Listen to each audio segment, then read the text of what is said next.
Falando de História.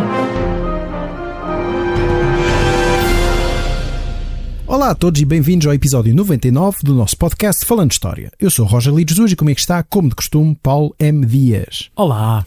E antes de começarmos, como sempre, agradecemos aos nossos patronos que contribuem para estarmos aqui, não é? Continuarmos nesta nossa missão de divulgação da história. Aproveitamos também para dar conta, para nos seguirem nas redes sociais, sobretudo no Instagram. Nós ultimamente temos aproveitado para fazer uns lives, uns diretos à segunda-feira, por volta das 7 horas, para falar um pouco do episódio que acaba de sair, ou da miscelânea. Portanto, é só seguir no Instagram e seguir os lives que vamos anunciando, conforme, claro, nos apetecer. Não é assim, Paulo? Assim, não é que seja exatamente o sítio mais sério onde divulgamos grande história, mas saem sempre umas curiosidades, claro, até sobre o podcast. E voltando aqui ao podcast e ao nosso episódio, este episódio sai originalmente a 10 de março de 2025 e tendo em conta que no passado dia 8 de março se assinalou, como sempre, o Dia Internacional das Mulheres, hoje trazemos aos nossos ouvintes a história de uma das mais notáveis mulheres do seu tempo, Isabel de Portugal, duquesa consorte da Borgonha no século XV.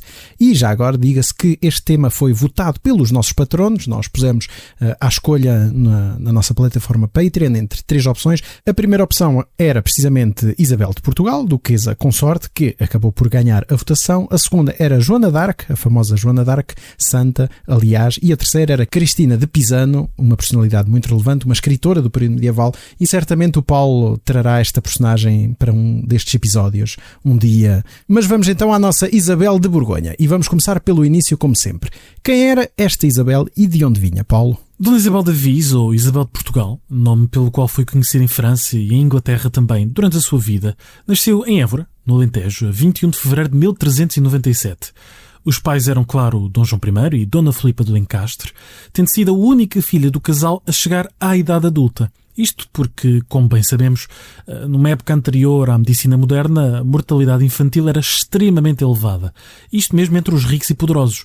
Por isso, nem a família real escapava a esta tragédia da morte de um filho, ou mais até, durante a infância, e, neste caso, apenas 6 dos 8 filhos deste casal régio chegaram à idade adulta. Tal como viria a acontecer, aliás, depois com outros reis, nomeadamente o próprio Dom João III, que acabou também por perder todos os filhos, como bem sabemos, e talvez também falaremos sobre isso num próximo episódio. Mas neste caso estamos a falar dos filhos de Dom João I e de Dona Filipa, como disseste, que é a chamada a ínclita geração.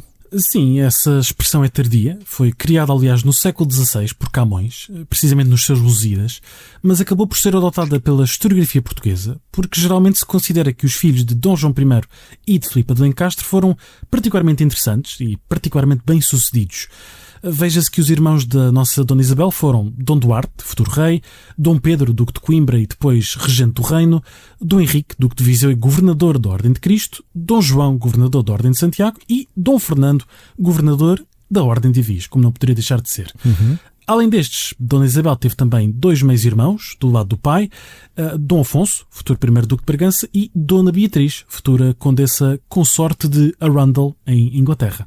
O que é tudo gente importante, como acabaste de dizer, e até interessante ao ponto, enfim, cada um merece o seu episódio. Aliás, já temos um do Henrique, agora temos da Isabel, portanto já vamos quase a meio, não é?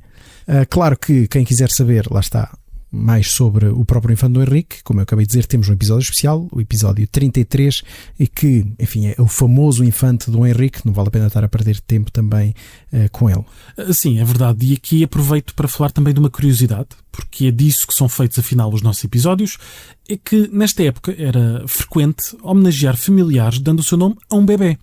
E Dom João I e Dona Filipa de Lencastre foram particularmente pródigos, digamos assim, nesse sentido. E por isso temos, por exemplo, um Dom Duarte, em homenagem a Eduardo III de Inglaterra, ou um Dom Pedro, a lembrar precisamente Dom Pedro I de Portugal.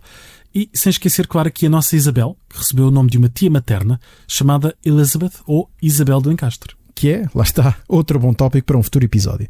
Mas então vamos também a este nosso período do qual estamos a falar, finais da Idade Média, final, aliás, do século XIV, que Portugal é este onde nasceu Dona Isabel. Na verdade era um reino em guerra.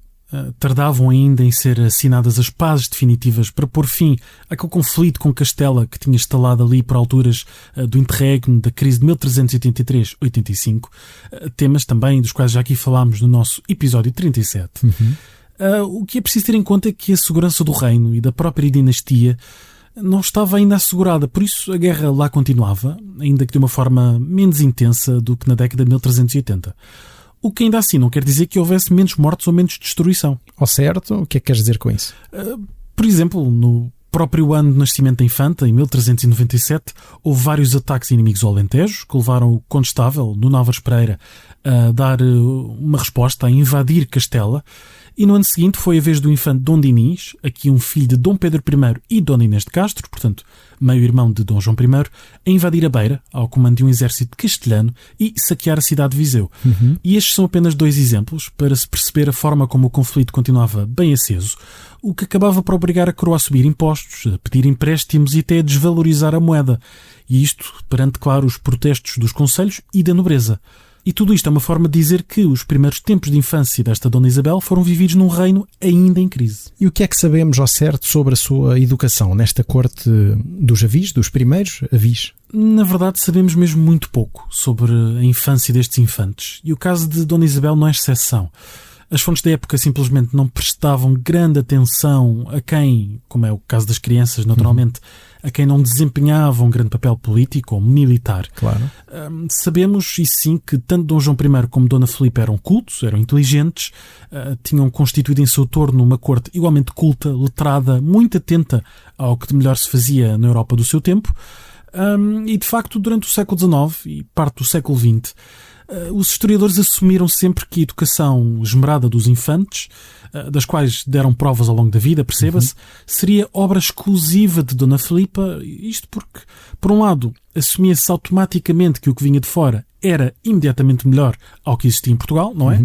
Ao que ainda hoje acontece, e sobretudo naquela altura, nos finais do século XIX, quando era de facto Inglaterra que dava cartas em termos culturais e políticos, e, por outro lado, assumia-se também, e sem qualquer prova neste caso, que Dom João I era apenas um bruto, só se preocupava com guerra e, portanto, se os filhos eram cultos, se eram requintados, era por causa da mãe. E a realidade era muito mais complexa do que isso. Lá está, as coisas não são a preto e branco. Sim, sem dúvida nenhuma. É certo que Dona Filipa cresceu numa corte culta e trouxe para Portugal algumas novidades, sobretudo ao nível da liturgia, do cerimonial religioso. Mas Dom João I também teve uma boa educação, não só por ser filho de rei, mas também por ter sido entregue ainda muito novo aos cuidados da Ordem de Avis, tendo chegado até, já adulto, a coordenar a escrita do Livro da Montaria, ou seja, uma obra sobre caça que era mesmo uma das suas grandes paixões. Isto quer dizer que a educação culta dos infantes de Avis, Dona Isabel incluída, naturalmente, deveu-se à combinação destes interesses dos pais. E como é que nós sabemos isso, ao certo? Factualmente, nada sabemos propriamente sobre a educação da infanta Dona Isabel, mas podemos não só intuir muita coisa a partir dos conhecimentos que demonstrou já em adulta, como podemos também comparar o seu caso com o de outras princesas da mesma época. E assim temos uma ideia do que era a formação destas mulheres. Sabemos, por exemplo, que a nossa infanta aprendeu a ler e a escrever em português, aprendeu algum latim e francês, aprendeu também matemática, sempre necessária à gestão de património, o património que quase esperava um dia viesse a ter. Aprendeu também os preceitos religiosos e morais para ser, como se desejava, uma boa princesa cristã e, sem esquecer, os divertimentos muito próprios da sua condição nobre. Cantar, dançar, bordar. Enfim, era uma educação que incluía tudo aquilo que se esperava pudesse ser útil a uma princesa da época. E claro que neste contexto e nesta época e nesta sociedade, com a educação vinha também os rudimentos de uma casa. Aqui casa não no sentido literal, no edifício, mas de uma casa no sentido aristocrático. Ou seja, trazia consigo alguns servidores pessoais, não é? Sim, como seria de esperar, mesmo sendo então criada junto da mãe. Teve sempre funcionários próprios muito cedo. Em inícios do século XV, quando ainda era uma criança, a infanta contava com um reposteiro, 2 moços da câmara, 2 moços de estribeira e várias moças. Ou seja, gente ligada ao serviço mais pessoal da infanta e também das suas montadas, dos cavalos. Além destes, sabemos o nome de 3 outros servidores. Mor Gonçalves, que foi sua ama de leite e acabou também por ir com ela para a Borgonha em 1429. Pedro Yanes, que foi seu amo e mais tarde também secretário pessoal, que também a acompanhou na sua viagem para se tornar duquesa, vindo aliás a ser na Flandres já feitor da feitoria portuguesa de Bruges, e Estevão de Aguiar, que foi seu pajem, mais tarde também escudeiro, e o único dos 3 conhecidos para esta altura que ficou em Portugal, vindo a tornar-se aliás abade de Alcobaça. No futuro, a sua casa viria a ter muitos mais membros, muitos servidores, sobretudo quando fosse então para a Borgonha, mas estes são os poucos conhecidos para os primeiros anos de vida. E, na verdade, só a partir de 1415, e logo por causa de uma tragédia que atingiu a família, é que a infanta Dona Isabel começa a ganhar algum protagonismo por direito próprio. De que tragédia é que estás a falar? A doença e a morte da mãe, Dona Filipa do Encastre, a 18 de julho de 1415, no preciso momento em que o pai e os irmãos se preparavam para embarcar, para atacar Ceuta, claro, em Marrocos, como vimos no nosso episódio número 18, já lá bem para trás. Sabemos que, nesse verão de 1415, a rainha foi acometida de peste e, temendo um desfecho trágico, tentou deixar os assuntos em ordem, digamos assim. Por insistência do infante Dom Pedro, Dona Filipa pediu então ao marido, Dom João I, que entregasse todas as suas terras e todos os seus bens à filha, que era nessa altura já uma mulher de 18 anos, e por isso precisava de rendimentos próprios para se sustentar, pelo menos até casar.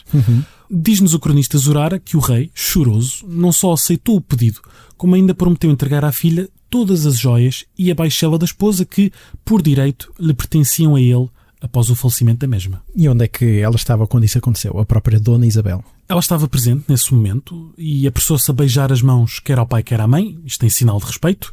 Até então ela tinha sido responsável por liderar as damas e donzelas da corte nas orações pela saúde da rainha, mas agora entrava em cena como sua herdeira. E assim foi que, a 20 de julho de 1415, 2 dias após o falecimento da rainha, numa carta escrita no Restelo, mesmo a caminho de Ceuta, Dom João I doou à filha todos os bens, todos os rendimentos que tinham pertencido a Dona Filipa, constituindo-se assim, pela primeira vez, a casa plenamente autónoma da infanta Dona Isabel. E que bens, que rendimentos eram esses, ao certo? O que é que lhe calhou na rifa? A casa da rainha incluía todas as terras que lhe tinham sido doadas por altura do seu casamento com Dom João I, ou seja, era um senhorio próprio, com rendimentos muito significativos e que permitiam a esta monarca manter o seu estatuto. Em julho de 1415, Dona Isabel herdava da mãe as vilas de Alenquer, Sintra, Óbidos, Torres Novas, Torres Vedras e Montemoro Velho, sendo que esta última seria trocada por Alveiazer poucos meses depois. A partir de então, a infanta passava a usufruir das rendas, dos direitos, das jurisdições e tudo o resto que a mãe tinha naquelas terras, mas com algumas ressalvas, como era hábito, neste caso o direito a condenar à morte, a nomeação de alcaides para os castelos ou a cobrança das cisas, um imposto muito importante, que se mantinham da incumbência exclusiva do rei.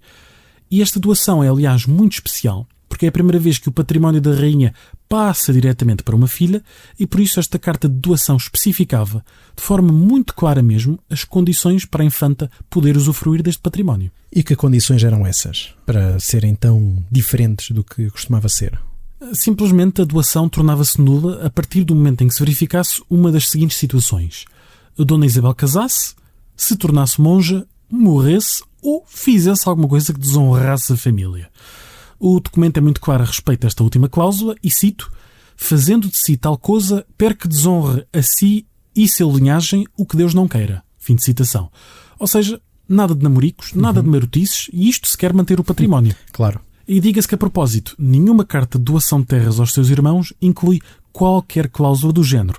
Portanto, já se está aqui bem a ver que havia 2 pesos e 2 medidas para os comportamentos dos infantes e da infanta. Claro, claro. Seja como for, ao longo dos anos seguintes, esta infanta começou a gerir o seu património, o que implicou a nomeação de diversos funcionários e o que também resultou, por sua vez, no crescimento da sua própria casa.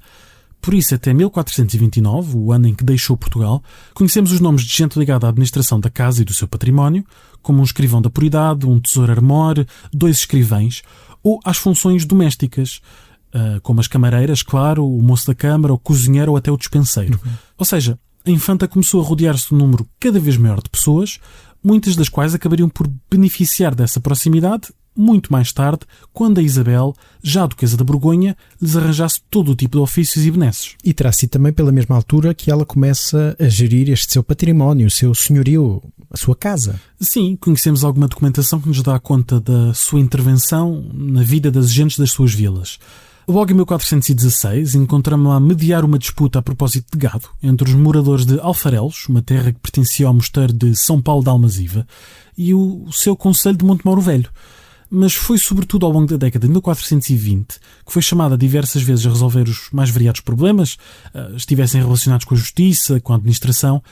Por vezes confirmava privilégios às populações, noutras desautorizava ou diminuía os poderes de determinados oficiais, enfim. diversas situações. Claro. Em 1427, a sua vila de Óbidos queixou-se de alguns problemas, entre os quais da atuação dos funcionários do rei, que, diziam, tomavam os bens das pessoas sem por eles pagarem, mas a este respeito a infanta não podia fazer nada, não é? Porque não tinha autoridade sobre estes homens. E é também nesta altura, durante essa década de 1420, que Dona Isabel dá provas da sua religiosidade, ou seja, vai contribuir para a refundação do Mosteiro da Penha Longa, em Sintra, e vai fundar o Mosteiro de São Bento de Chabregas, às portas de Lisboa, tornando-se patrona e benfeitora de ambos. Ou seja, ela estava a agir, basicamente, não é, como uma senhora da sua condição, aliás, como detentora de casa, da senhorio e tudo mais, geria o património, administrava a justiça, lidava, como acabaste de dizer, não é, com queixas, com problemas, apoiava instituições religiosas, o normal. Mas qual era o seu papel na corte durante este período? Bom, após a morte da rainha, a infanta sucedeu à mãe como líder da metade feminina da corte. E por isso foi precisamente ela que, à cabeça destas damas, destas donzelas cortesãs, recebeu o pai e os irmãos em Évora, no regresso da conquista de Ceuta, em setembro de 1415.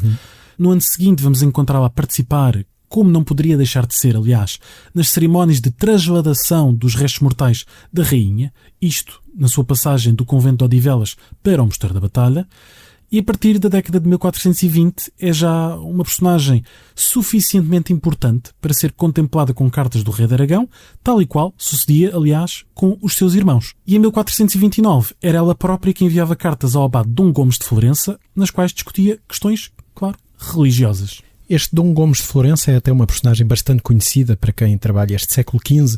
Não vale a pena agora perdermos muito tempo com ele, até porque certamente voltaremos a ele um dia para um episódio. Sim, tenho a certeza que voltaremos a este Dom Gomes. Entretanto, e voltando à nossa infanta, em 1428 foi enviada por Dom João I para, juntamente com o seu irmão Dom Henrique, liderar a comitiva de recepção a Dona Leonor de Aragão, recém-casada com o infante Dom Duarte. Nessa ocasião sabemos que a infanta seguia a cavalo, muito bem vestida, ela, não o cavalo. Também poderia estar, talvez. Talvez estivesse. Não sabemos. Muito bem vestida, como disse, e acompanhada por donas, por donzelas e pajens. No banquete que se seguiu, em Estremoz, ficou sentada à esquerda do rei, enquanto Dona Leonor, que era a convidada de honra, ficou à direita, ou seja, ambas tiveram posição de destaque. E esse destaque acabava por ser também uma prova de confiança, já que conhecemos pelo menos um documento de fevereiro de 1429, no qual a infanta confirmou, isto em nome do rei seu pai, os direitos dos mariantes de Faro. Além disso, sabemos ainda que durante estes anos manteve relações de grande proximidade com os irmãos, sobretudo com o mais novo de todos, Dom Fernando, e de facto estas relações viriam a dar frutos nos anos seguintes, como veremos, e tudo isto para dizer que, ali por volta de 1429, quando andava pelos 32 anos de idade, Dona Isabel era já uma figura importante, influente no seio desta corte portuguesa e era senhora de várias vilas e patrona de casas religiosas. E no meio disto tudo, na realidade continuava solteira, o que neste período era algo relativamente raro, sobretudo para uma mulher da sua posição, não é? Uma princesa, neste caso a única filha do rei Dom João I. Sim, para a única filha legítima ainda viva era de facto pouco usual. Pois. Não é que não tenham existido propostas de casamento, mas simplesmente nunca aconteceu. A primeira de que temos conhecimento ocorreu ali por volta de 1411, por altura da assinatura das pazes entre Portugal e Castela. Foi levantada a hipótese de Dona Isabel, que tinha 14 anos, casar com o seu primo, o rei Juan II de Castela, de apenas 6 anos. A diferença de idades era muito grande e também por isso o consórcio não foi para a frente. Em 1415, a propósito dos preparativos para a Armada de Ceuta, surgiram rumores de que Dom João I planeava consolidar a aliança com a Inglaterra, enviando a filha para casar com o rei Henrique V, enviando os infantes ao comando do exército para combater contra a França, isto no meio da Guerra dos 100 Anos, mas este projeto, se é que alguma vez existiu, acabou também por não dar em nada. O que também mostra, lá está, que apesar de ainda ser solteira, já tinha havido várias propostas, não é? Não era propriamente algo completamente fora da equação aqui da família régia portuguesa. Sim, o que importa aqui reter é que Dona Filipa de Lencastre seria a principal responsável por este género de projeto e, portanto, quando morreu, abriu-se ali um vazio. Por isso foi preciso esperar quase uma década até haver uma nova proposta de matrimónio, neste caso com Filipe de Valois, Duque da Borgonha, conhecido como Filipe o Bom. Era, aliás, uma ótima opção de casamento para a nossa Isabel. Era Duque da Borgonha, era rico, poderoso, autónomo, sendo até descrito como o mais poderoso príncipe sem coroa da Europa. Portanto, era uma figurona. Estava, como Portugal, aliado à Inglaterra, lutando então contra a França, isto no contexto da Guerra dos 100 Anos, da qual, como seria de esperar, também já aqui falámos no nosso episódio 94. Quando é que surge então esta possibilidade de casamento com Filipe o Bom? Terá começado ali por volta de 1424, nessa altura começam as discussões. A iniciativa partiu do lado português, numa altura em que o Duque já estava viúvo, convinha, não era conveniente. Contudo, acabou por casar nessa altura com Bonne d'Artois, nesse mesmo ano, aliás, portanto o projeto não andou em nada. Só em 1428 voltamos a ter notícias de negociações entre Portugal e a Borgonha a propósito deste casamento. Na mesma altura, aliás, em que se negociava o casamento de Dom Duarte com Dona Leonor de Aragão. E, muito curiosamente, Filipe da Borgonha também estava interessado em casar com esta princesa, mas o rei de Aragão preferiu a aliança portuguesa. Em finais de 1428, numa altura em que, bem vistas as coisas, já não tinha muito mais candidatas a noiva, Filipe o Bom decidiu enviar uma embaixada a Portugal, na qual se incluía, aliás, o pintor flamengo Jan van Eyck, incumbido, claro, de fazer um retrato da infanta para mostrar ao seu senhor. Filipe não era parvo nenhum e, depois de ter casado 2 vezes e não ter ainda nenhum herdeiro, sabia bem o que procurava de uma noiva. Uma senhora de sangue real, em idade fértil e, por isso, capaz de ter filhos, com um dote considerável e, se possível, jeitosa. Claro, e essa seria a única forma, seria enviar o seu pintor de estimação, neste caso um dos pintores mais famosos deste século XV, não é? Van Eyck.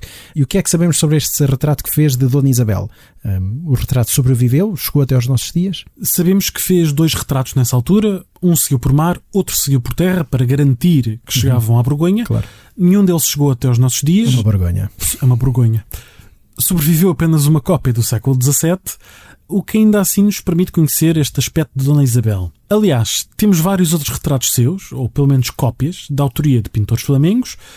Como os nossos padrões de beleza são muito diferentes dos do século XV, não ficamos propriamente encantados com a infanta. Mas o que importa é que o Duque da Borgonha ficou. Era o interessado, era o principal interessado. Era o principal interessado, convinha gostar.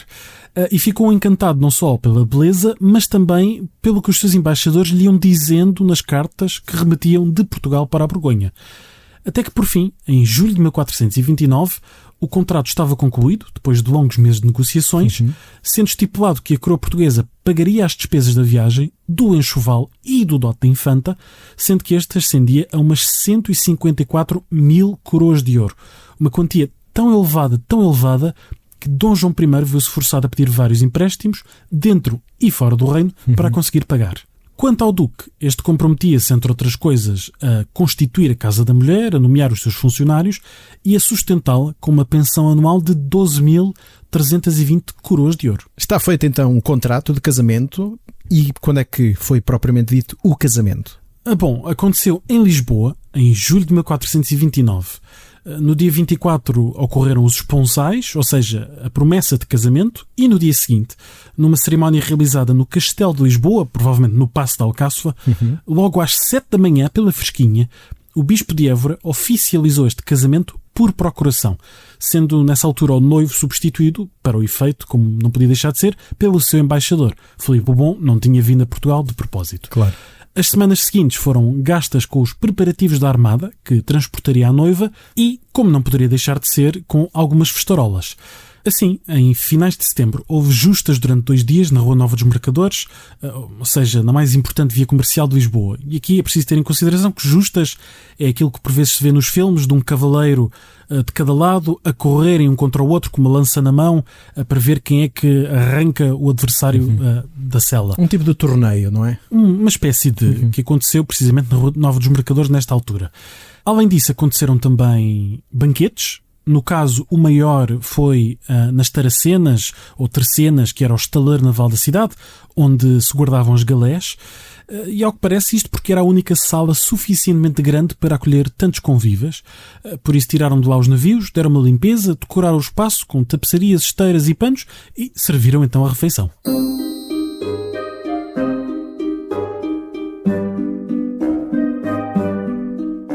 Interrompemos por um bocadinho o nosso episódio para deixar um apelo aos nossos ouvintes. Não é assim, Roger? Sim, o podcast Falando História é um projeto independente, como todos sabem, e por isso, se os nossos ouvintes quiserem apoiar-nos e contribuir para a manutenção deste nosso podcast, podem fazê-lo através da plataforma Patreon em patreon.com/falandohistoria. E claro, deixamos este link na descrição do episódio, onde podem encontrar toda a informação necessária para fazer parte da nossa comunidade. E agora, regressamos ao episódio. Portanto, estamos em 1429, depois destes esponsais, não é? Em Lisboa, ou seja, depois do contrato de casamento. Aliás, temos o casamento, não é? Acabaste de falar do banquete e tudo mais, neste cenário pouco usual, dentro do que eram os estaleiros navais, tendo em conta que era o único sítio para tanta gente. E, obviamente, eu imagino que a seguir haja o momento em que a noiva parte finalmente para ir ter com o noivo. Sim, 29 de setembro de 1429, como disseste, logo pela manhã, teve lugar a missa de despedida da infanta na sede de Lisboa e seguiu-se então depois o seu embarque num cortejo onde foi acompanhada pela família. A armada que estava preparada para a escoltar até à Flandres tinha 14 navios, iria transportar 2.000 pessoas, que é muita gente, incluindo o irmão mais novo, Dom Fernando, além de um sobrinho, Dom Afonso Conde de Orém, e muitos outros cavaleiros, escudeiros, senhoras, donzelas, enfim, muita gente da casa da infanta que depois também iria viver com ela, mas muita gente que não pertencia propriamente à casa, alguma iria e voltaria, outra nem tanto. E como é que correu a viagem até lá, até à Flandres, de Lisboa até Flandres? A viagem foi longa, foi perigosa. O percurso dos navios foi dificultado pelos ventos ali ao largo de Cascais e depois mais tarde na Galiza. Alguns navios perderam-se pelo caminho e durante 3 semanas não houve notícias de Dona Isabel. Achava-se até que pudesse ter morrido no mar. Finalmente, a 29 de novembro, o seu navio atracou de emergência no porto de Plymouth, no sul de Inglaterra.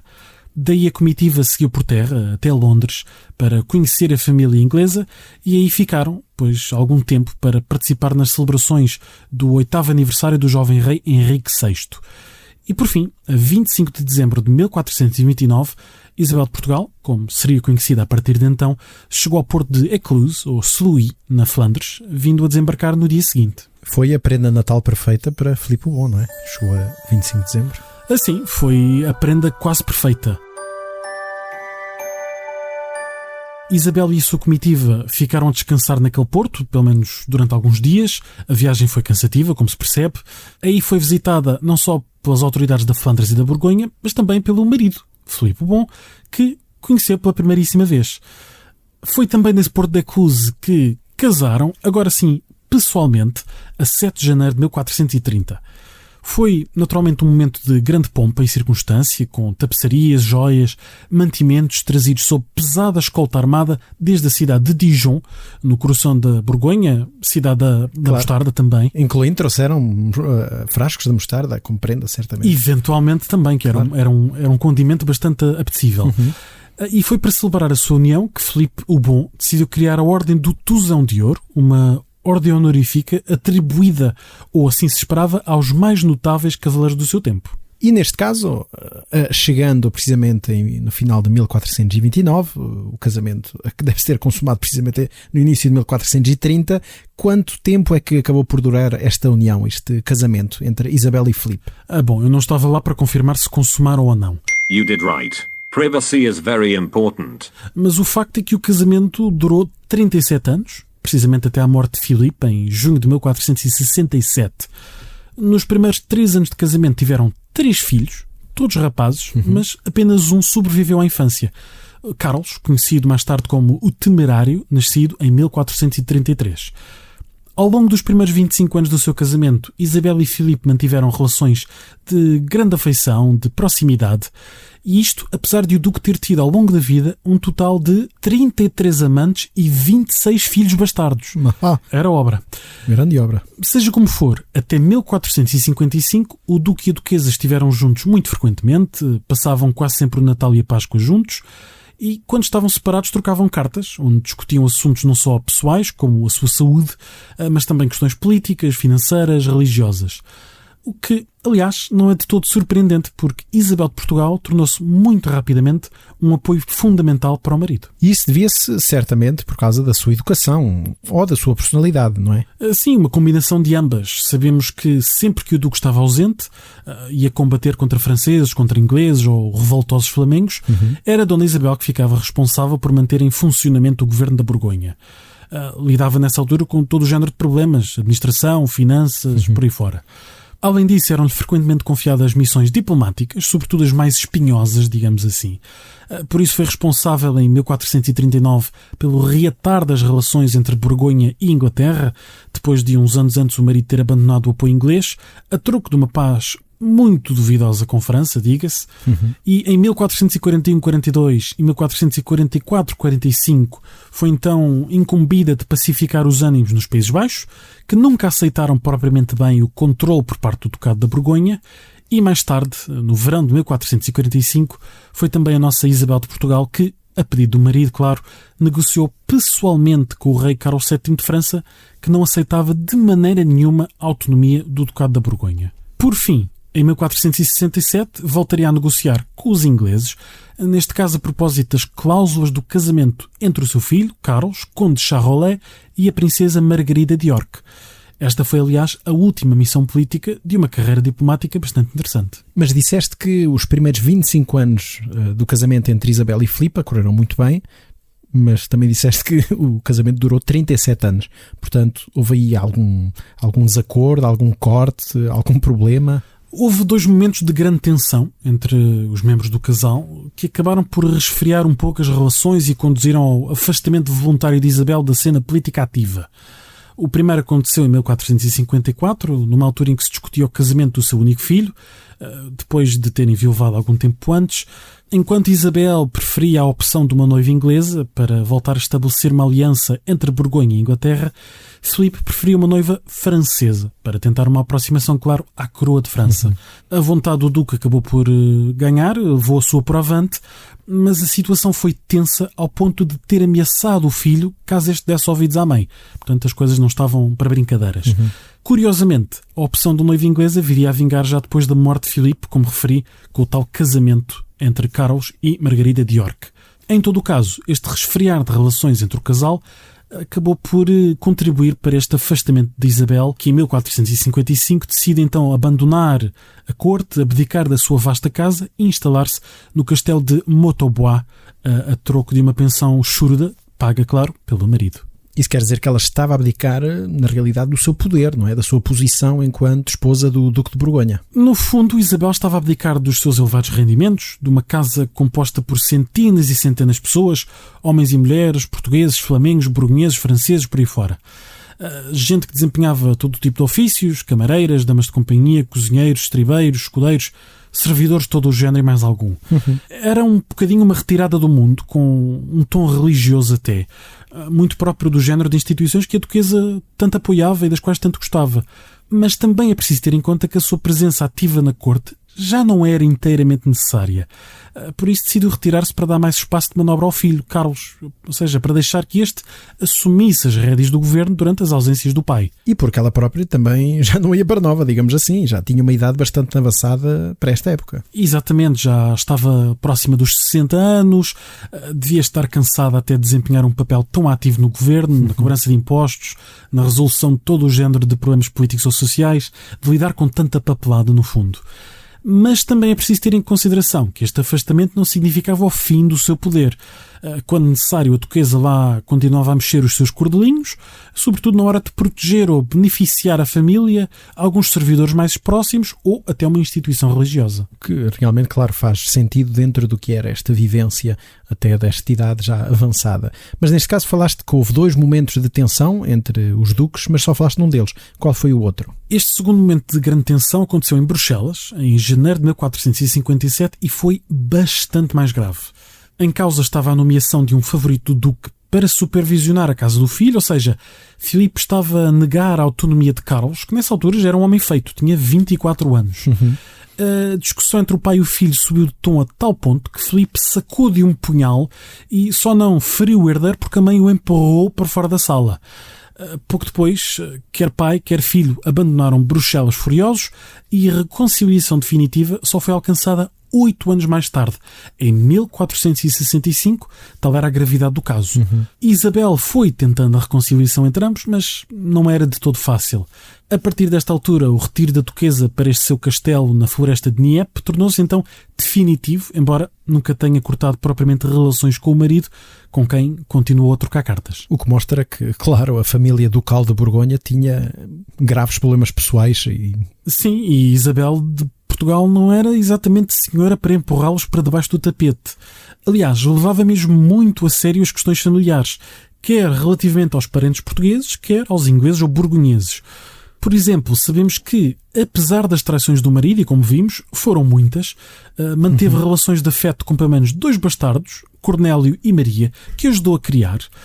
Foi também responsável por estabelecer vários casamentos entre a parentela de Filipe na Borgonha, em França, nos Países Baixos e, claro, sem esquecer o apoio fundamental que deu aos filhos do irmão, o infante Dom Pedro, duque de Coimbra. Mas neste caso, o que é que nós sabemos sobre o interesse dela pelo reino de Portugal, pelos sobrinhos, pelos irmãos, pela família que deixou, não é? Apoiou-os num dos contextos mais trágicos do século XV português, a Batalha de Alfarrobeira, em 20 de maio de 1449, quando o exército do jovem rei Dom Afonso V venceu a hoste do tio e sogro, o infante Dom Pedro, que acabou por falecer na batalha. O tratamento então dado ao seu corpo, que foi deixado insepulto, levantou grandes críticas e também a hipótese dos seus filhos serem executados levou a reações internacionais muito diversas, desde logo do rei de Castela, do Papa e, como não poderia deixar de ser, dos duques da Borgonha. Isabel e Filipe enviaram então uma embaixada a Portugal para demonstrar o sobrinho, Dom Afonso V, por esta atuação e para garantir a segurança dos filhos de Dom Pedro, porque no fundo achavam que isto tinha sido tudo uma grande vergonha. E isso teve algum impacto? Sim, teve de facto, salvou-lhes a vida, no fundo. Portanto, a vergonha não foi assim tão grande? Não, foi mesmo por insistência da duquesa que Jaime, João e Beatriz, jovens de respectivamente 18, 15 e 14 anos, foram então enviados para a Flandres, acompanhados por um grande número de apoiantes do antigo duque que, a partir de então, aí viveram exilados.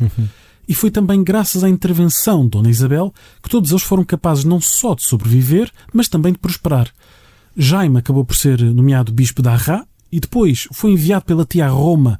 A tia desembolsava o dinheiro para ele ir a Roma pedir ao Papa o arcebispado de Lisboa, que acabou por lhe ser concedido.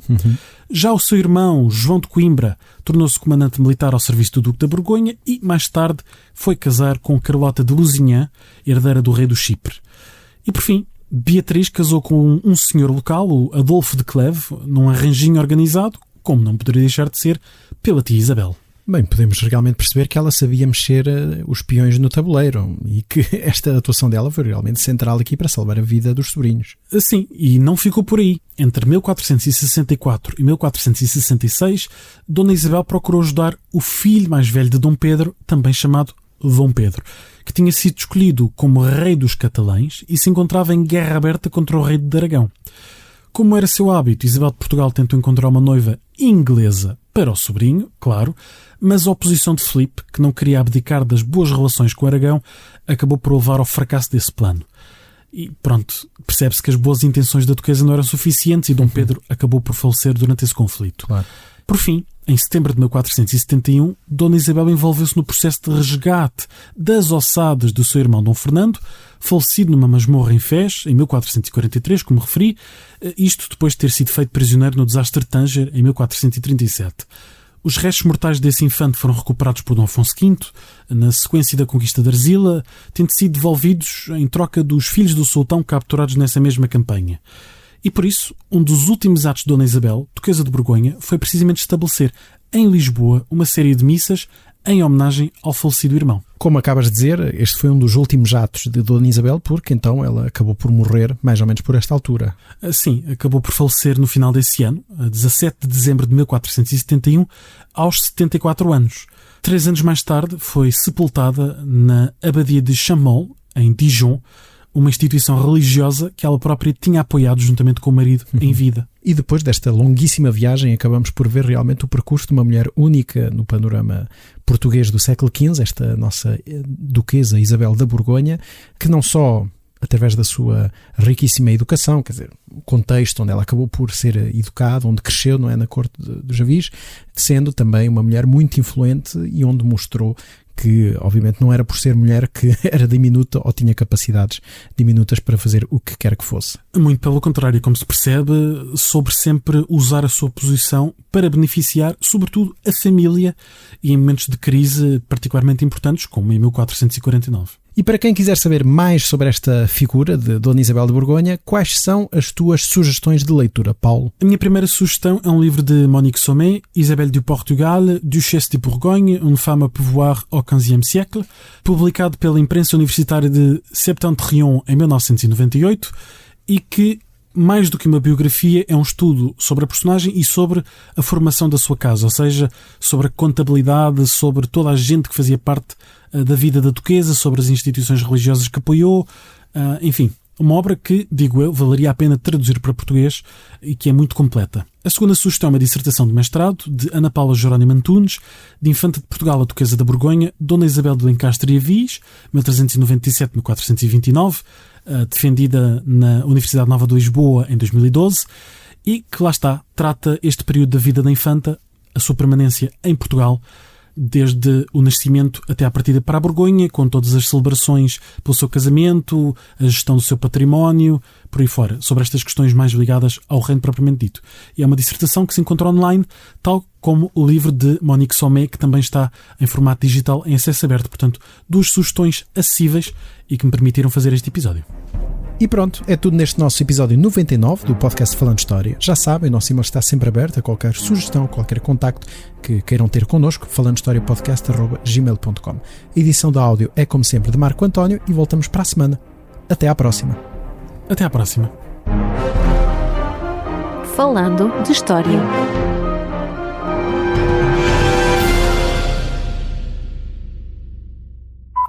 Logo em 1416 encontramos-la a mediar uma disputa a propósito de gado entre os Desculpa. Isso é a mais velha do livro.